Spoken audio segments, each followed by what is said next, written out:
Hello all எல்லாரும் எப்படி இருக்கீங்க? இன்றைக்கி இந்த வீடியோவில் குட்டீஸோட ஒரு ஃபேவரட் ஸ்நாக் ரெசிபி தான் வந்து பார்க்க போகிறோம். Potato cheese balls. ரொம்பவே கம்மியான இன்க்ரீடியன்ட்ஸ் வச்சு வீட்டிலே வந்து ஈஸியாக செஞ்சிடலாம். டேஸ்ட்டும் சூப்பராக இருக்கும். வாங்க எப்படி செய்கிறதுன்னு சொல்லி பார்க்கலாம்.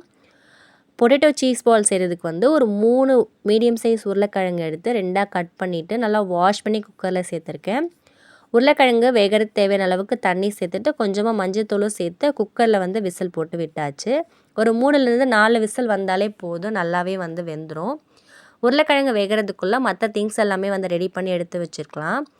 மெயினாக தேவைப்படுறது வந்து பிரெட் க்ரம்ஸ் தான். ஒரு 4லேருந்து 5 பீஸ் வந்து பிரெட் எடுத்து சின்ன சின்ன பீஸாக கட் பண்ணி மிக்ஸி ஜாரில் சேர்த்து நல்லா பவுடர் பண்ணி எடுத்து வச்சுக்கிட்டோம் அப்படின்னா பிரெட் க்ரம்ஸும் வந்து ரெடி ஆகிடும்.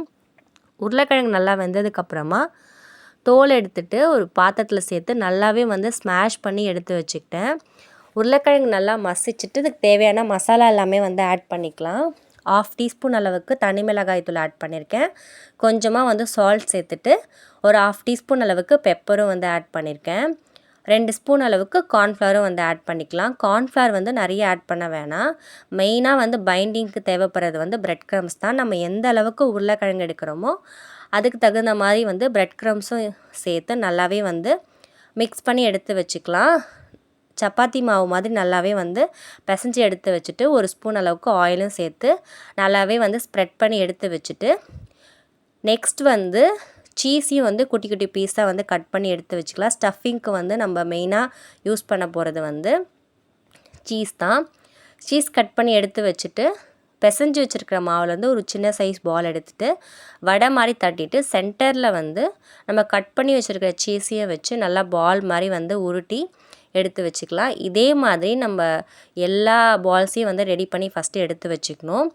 அதுக்கப்புறமா வந்து நெக்ஸ்ட் என்ன செய்கிறது அப்படின்னு சொல்லி பார்க்கலாம். ஒரு குட்டி பாத்திரத்தில் வந்து ஒரு 2 ஸ்பூன் அளவுக்கு மைதா மாவு ஆட் பண்ணிவிட்டு அதில் கொஞ்சமாக தண்ணி சேர்த்து நல்லாவே கரைச்சி எடுத்து வச்சுக்கணும்.